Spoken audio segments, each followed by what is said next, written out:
नमो भगवते वासुदेवाय। ओम नारायणाय। लिखो कथा प्रहलाद की, जाकी भक्ति अपार। बाकी रक्षा के लिए भे नरहरि अवतार। नृसिंह भगवान का हिरण्यकश्यप को मारना। 7वां स्कंध। सुखदेव जी का जय विजय की कथा वर्णन करना। राजा परीक्षित इतनी कथा सुनकर बोले, हे सुखदेव स्वामी, परमेश्वर के निकट दैत्य और देवता बराबर हैं, फिर क्यों नारायण जी देवतों की सहायता करके दैत्यों को मारते हैं?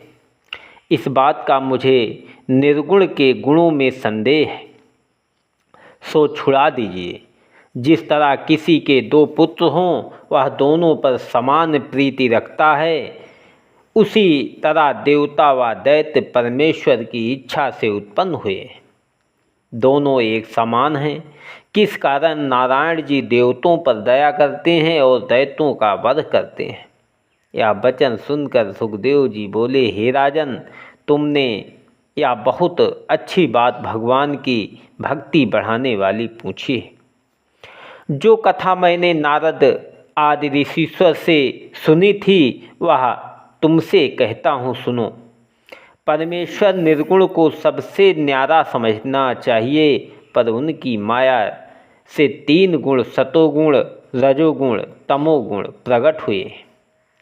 इसलिए सतोगुण की पारी देवतों को बढ़ाकर रजोगुण के समय दैत्यों का प्रताप अधिक करते हैं। तमोगुण की पारी में मनुष्य का भाग्य उदय होता है।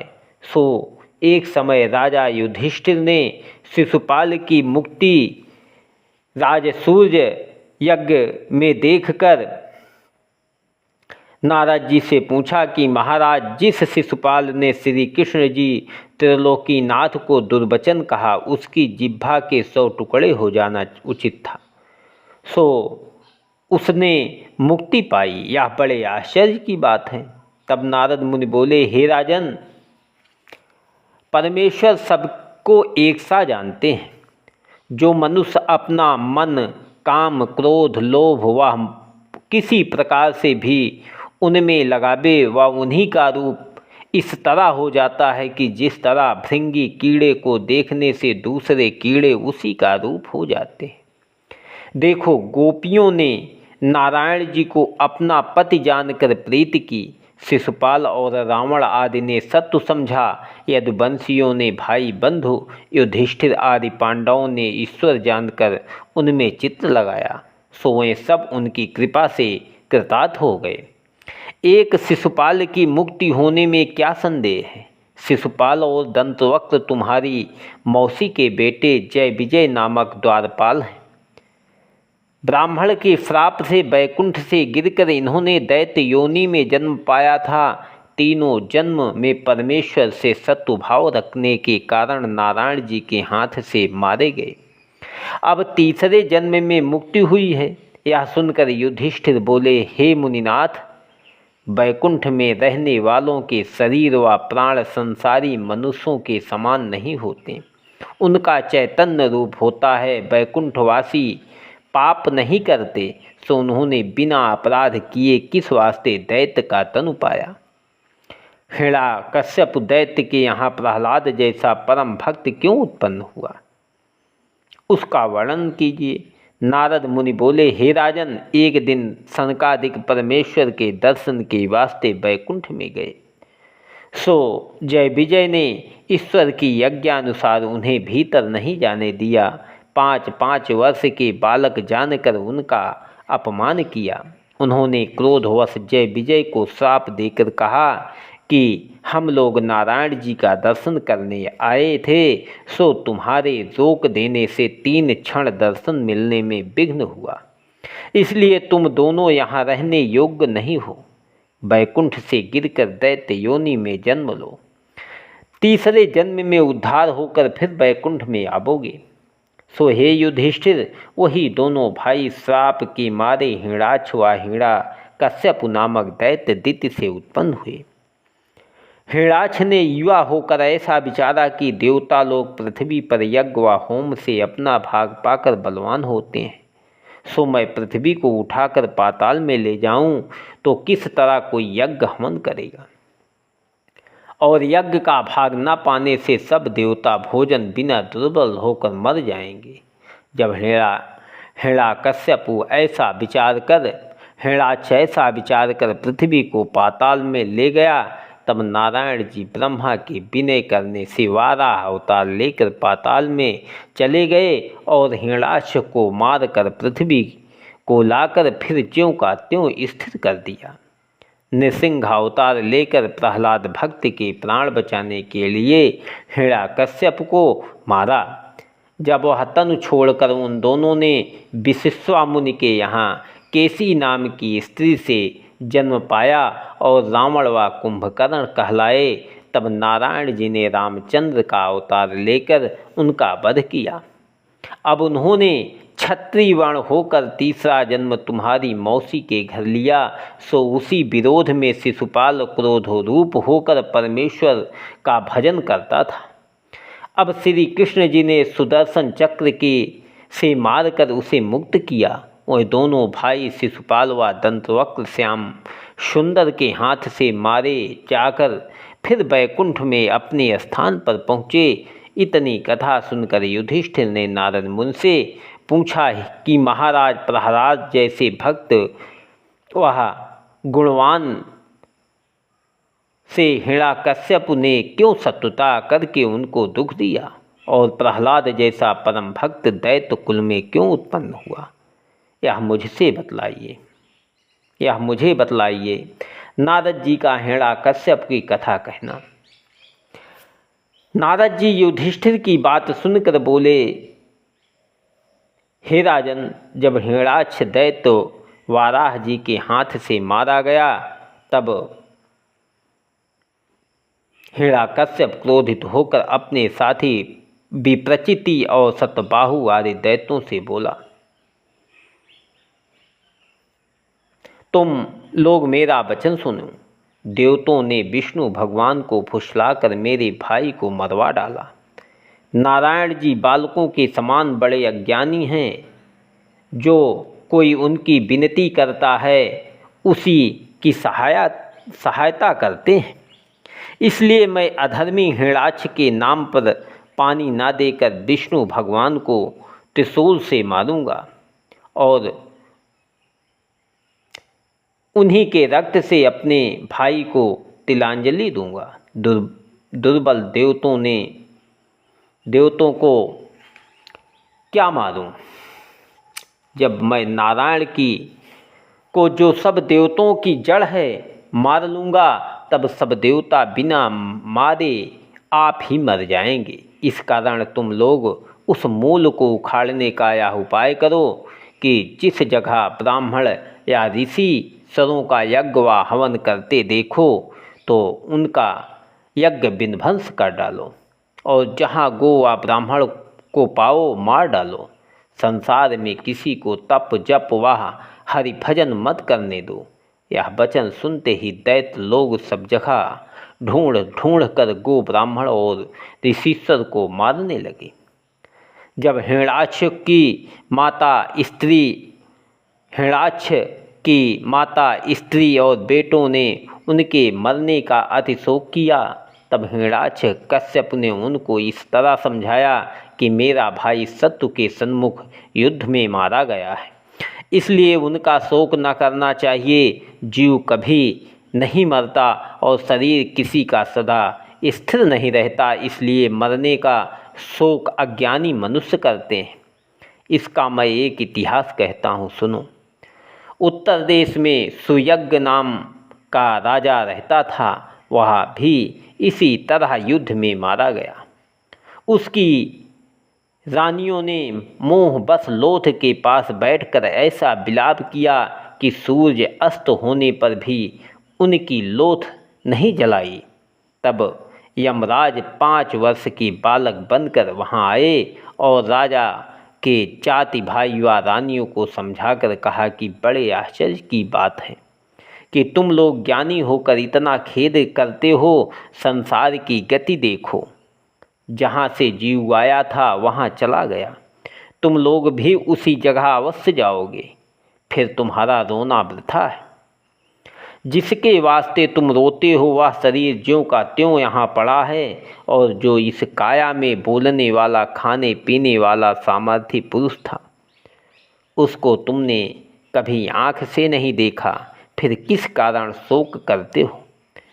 सब जीवों की रक्षा प्रारब्ध के अधीन समझना चाहिए। देखो, मैं 5 वर्ष का बालक अकेला वन में फिरता हूँ, बिना मृत्यु आए नहीं मरता।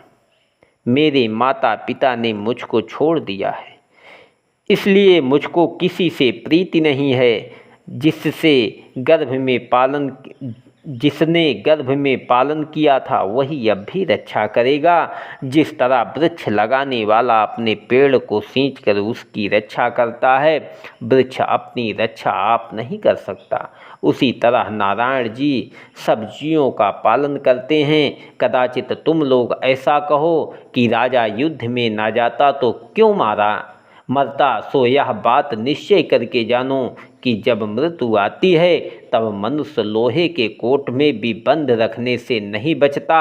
जिस तरह घर बनता और कुछ दिनों के उपरांत गिर पड़ता है, उसी तरह शरीर का धर्म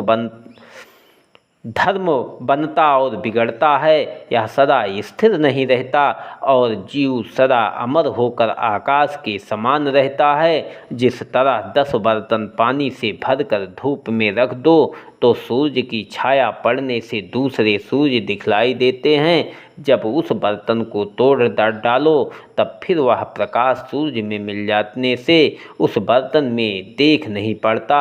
जिस तरह उन बर्तनों के टूटने से सूर्य का प्रकाश नष्ट नहीं होता, उसी तरह इस जीव को भी समझो। जैसे आग लकड़ी में नहीं दिखलाई देती, उसी तरह यह जीव बोलता पुरुष शरीर में रहकर दृष्टि में नहीं आता। जब तक वह जीवात्मा शरीर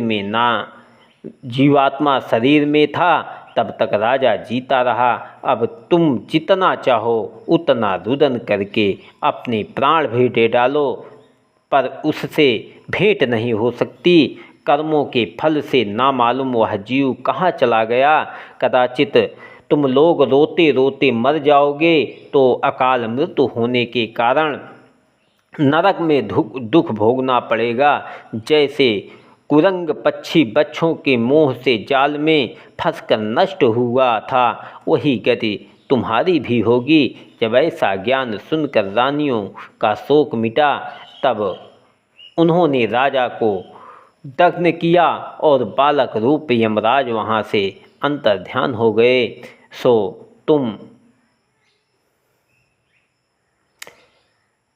तुम लोग भी यही समझकर हिरण्यकश्यप के मरने का शोक न करो। हिरण्यकश्यप की ये बातें सुनकर हिरण्याक्ष की माता दिति, स्त्री रुंधाभानु और शकुनी आदि उनके बेटों का शोक दूर हुआ।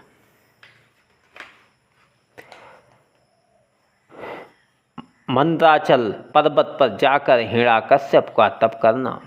नारद जी बोले, हे युधिष्ठिर, जब हिरण्यकश्यप के समझाने से उनका शोक कम हुआ तब दिति ने कहा कि हे बेटा, नारायण जी ने देवताओं की सहायता करके तेरे भाई को मारा है, सो तू भी देवताओं को मारकर अपने भाई का बदला ले। हिरण्यकश्यप बोला, हे माता, हिरण्याक्ष को परमेश्वर ने मारा था, इसलिए मैं परमेश्वर को मारकर अपने भाई का बदला लूँगा। पर मैंने यह उपाय विचारा है कि पहले ब्रह्मा का तप करके उनसे ऐसा वरदान मांगूं कि जिससे मैं कभी ना मरूं, तब नारायण जी का सामना करके उन्हें मारूंगा। यह कहकर हिरण्यकश्यप अपनी माता से विदा हुआ और मंदराचल पहाड़ पर जाकर तप करने लगा। उसने 100 वर्ष तक ऊर्ध्व बाहु एक पैर के अंगूठे पर खड़े रहकर ब्रह्मा जी का तप किया। तप करते समय अपना अंग ना हिलाकर सूर्य भगवान को देखता रहा। उसके चारों ओर मिट्टी जमा होने और घास उगने से सर्प वृक्षों ने अपना बिल बना लिया। तप के प्रताप से उनका ऐसा तेज बढ़ा कि नदी, पर्वत, समुद्र सब जलने लगे। जब देवताओं की उनकी ज्वाला पहुंची तब उन्होंने ब्रह्मा जी के पास जाकर कहा कि महाराज, हिरण्यकश्यप तो के तपोबल से हमें अति कष्ट होता है, सो आप जाकर उसे वरदान देकर तप करना छुड़ाइए, नहीं तो हिरण्यकश्यप आपके उत्पन्न किए हुए जीवों को अपने तेज से भस्म करके दूसरी सृष्टि बनाना चाहता है। देवताओं का यह वचन सुनकर ब्रह्मा जी भृगु आदि ऋषिश्वर को अपने साथ लेकर हिरण्यकश्यप के पास गए और उनका तेज देखकर ब्रह्मा जी ने कहा, हे हिरण्यकश्यप नंदन, तूने बड़ा भारी तप करके मुझे अति प्रसन्न किया। ऐसा दूसरे से नहीं हो सकता। सो जो 100 वर्ष तक बिना अन्न जल किए जीता रहे, अब तुझे जिस वरदान की इच्छा हो सो मांग।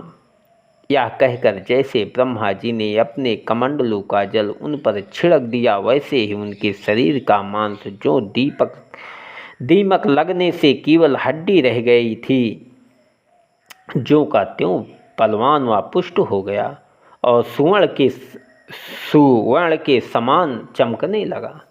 तब हिरण्यकश्यप के दंडवत व स्तुति करके ब्रह्मा जी से हाथ जोड़कर विनय किया, महाराज, आप जगत गुरु हैं, सब जड़ व चैतन्य की उत्पत्ति करते हैं। आप ही यज्ञों का विधान व धर्मों की रक्षा करने वाले निर्गुण रूप हैं। यह स्वरूप केवल संसार की रचना करने के लिए धारण करते हैं। जो आप दयालु होकर मुझे वरदान देने को कहते हैं, सो मुझको ऐसा वरदान दीजिए कि आपका उत्पन्न किया हुआ कोई जीव, जड़ व चैतन्य, देवता व दैत्य और मनुष्य आदि कोई मुझे मार ना सके। मैं ना दिन को मरूं ना रात को, ना पृथ्वी पर मरूं ना आकाश में। कोई शत्रु मुझे न लगे, कोई शस्त्र मुझे न लगे और युद्ध में कोई मेरा सामना न कर सके। योग व तप करने से जो सिद्ध होती है वह सिद्धि हम मुझको हो जावे। मैं देवता, दैत्य, मनुष्य आदि सब जीवों का राजा हो जाऊं और मेरी सामर्थ्य कभी न घटे। हिरण्यकश्यप को ब्रह्मा जी का वरदान देना। नारद जी बोले, हे युधिष्ठिर, ब्रह्मा जी ने हिरण्यकश्यप की बात सुनकर विचारा कि सधर्मी दैत्य को ऐसा वरदान न देना चाहिए। यदि वरदान नहीं देता तो यह तप करना न छोड़ेगा, इसलिए वरदान दिए देता हूँ, फिर नारायण जी की दया से यह मारा जाएगा।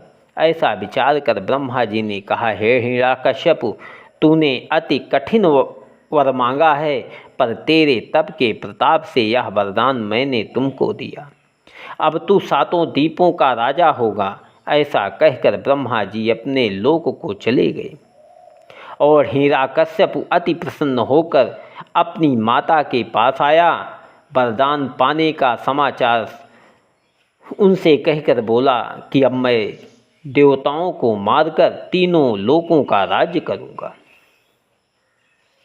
द्वितीय से वरदान पाने की वार्ता सुनकर बहुत प्रसन्न हुई। हिरण्यकश्यप अपनी भुजाओं के बल से देवता, दैत्य, गंधर्व, सिद्ध, चारण, किन्नर, ऋषिश्वर, तपस्वी, भूत, प्रेत, पिशाच, प्रजापति, मनु 7 द्वीपों के राजाओं को जीतकर तीनों लोकों का राज्य करने लगा। जब उसको यह इच्छा हुई कि कोई सूरवीर मिले तो उनसे युद्ध करूं, तब सब देवता उनके भय से भागे और ब्रह्मा जी के पास जाकर बोले, महाराज, हिरण्यकश्यप ने देवलोक का राज्य छीन लिया, तिस पर भी दिन रात हमारे प्राण लेने का गाहक रहता है। अब हम लोग क्या करें? ब्रह्मा जी ने उत्तर दिया कि इस समय दैत्यों की दशा अच्छी है और तुम्हारे दिन कोटे आए हैं, इसलिए तुम लोग कहीं पर्वत की कंदरा में छिपकर हरिचरणों का ध्यान व स्मरण करो। जब तुम्हारी दशा अच्छी आवेगी तब फिर तुम्हारा राज्य होगा। यह वचन सुनते ही देवता लोग कहीं पर्वत की कंदरा में छिपे रहे। अपने दिन काटते हुए परमेश्वर का ध्यान करने लगे। जब वहाँ रहने से देवता लोग अति दुखी हुए, तब क्षीर समुद्र के किनारे जाकर बड़ी दीनता से नारायण जी की स्तुति करने लगी। उसी समय आकाशवाणी हुई कि हिरण्यकश्यप धर्म का, वेद का और तुम्हारा विरोध कर चुका। जब प्रहलाद को वह दुख देगा तब मैं उसे मारूंगा। यह वचन सुनते ही देवता फिर कंदरा में आकर हरिभजन करने लगे। हिरण्यकश्यप इंद्रासन पर बैठकर इंद्रपुरी और स्वर्गादिक का सुख भोगता था। इंद्र की अप्सराएं उनको नाच दिखाते थे, गंधर्व गाना सुनाते थे, ऋषि सर्वा तपस्वी आदि उनके अधीन रहते थे। पृथ्वी, समुद्र, पर्वत और वृक्षादिक अनेक तरह के रत्न और फल पुष्प हिरण्यकश्यप को भेंट देते थे। उनके प्रताप व भय से 12 महीने वृक्षादिक में फल व पुष्प लगे रहते थे। घी दूध की नदी बहती थी। हिरण्यकश्यप अपनी माया से वरुण और कुबेरादिक 10 दिक्पालों का रूप धरकर मद्यपान करके अप्सराओं से भोग व विलास करता था। ऋषिश्वर मुनि को ब्राह्मण उनके हाथ से बहुत दुख पाते थे। हिरण्यकश्यप के 4 पुत्र उत्पन्न हुए, सो 3 बालक तो दैत्य का कर्म करते थे और चौथे पुत्र प्रहलाद का चलन व स्वभाव देवतों के समान था। वह 8 पहर संत व महात्माओं की सेवा और हरिभजन में रहता था। सब जीवों में परमेश्वर का चमत्कार एक सा जानकर किसी जीव को दुख नहीं देता था। इंद्रजीत व सत्यवादी था। छोटों को पुत्र के समान और बड़ों को पिता ईश्वर तुल्य जानता था। बालकों के समान ना खेलकर सत्संग में अति प्रीति रखता था, इसलिए महात्मा लोग उसकी बड़ाई करते थे। ऐसे पुत्र से हिरण्यकश्यप का विरोध हो गया। इतनी कथा सुनकर युधिष्ठिर ने पूछा कि हे मुनिनाथ, पूत कपूत होते हैं, पर माता पिता अपने बेटे का अन्न भला नहीं चाहते, इसलिए विपरीत का कारण बतलाइए। ओम नमो भगवते वासुदेवाय। हिरण्यकश्यप का प्रहलाद को पढ़ने के लिए बैठाना। अगली कथा। ओम नारायणाय नमः।